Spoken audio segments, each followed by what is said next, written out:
Friends welcome to गट्रियल जगतसिंहपुर उड़ीसा। आज का हमारा सब्जेक्ट है बायोलॉजी साइंस स्टैंडर्ड 10 और टॉपिक है transpiration and its advantages and disadvantages भी हम डिस्कशन करेंगे।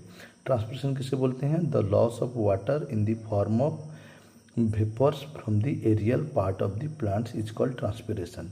मतलब जो प्लांट्स का एरियल पार्ट्स होता है उससे वाटर वेपर के जरिए रिमूव होता है प्लांट से, इसे हम क्या बोलते हैं? ट्रांसपिरेशन बोलते हैं। आप एक पॉटेड प्लांट को ले सकते हैं, लेके उसे वाइट कवर जरी में कवर कर सकते हैं, पॉलीथीन में कर देने के बाद उसको आप रात भर एक जगह रखिए, उसको क्लोजली बंद कर दीजिए। मतलब जरी अगर पूरा कवर करने के बाद उसको ठीक से टाइट करके बांध दीजिए उसके स्टेम के साथ। आप सुबह उठ के देखेंगे तो इनसाइड द बैग और polythene you can see the water droplets. उसके अंदर जो वाटर ड्रॉपलेट्स है वो कहाँ से आया? Due to transpiration.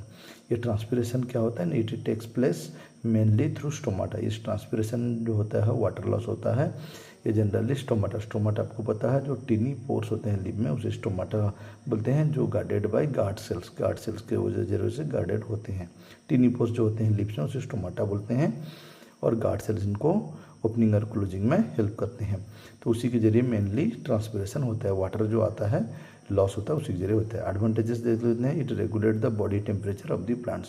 जिस तरह हमारा ह्यूमन बींग में बॉडी टेम्परेचर कौन रेगुलेट करता है? ब्लड रेगुलेट करता है। उसी तरह तो क्या करता है बॉडी टेम्परेचर जो प्लांट्स का होता है उसको कौन रेगुलेट करता है? ट्रांसपिरेशन प्रोसेस में रेगुलेट होता है। It remove excess water from the plants में जो एक्सेस वाटर रूट्स के जरिए डिफ्यूजन प्रोसेस में आता है वो क्या होता है? यही ट्रांसपिरेशन प्रोसेस में वो रिमूव हो जाता है।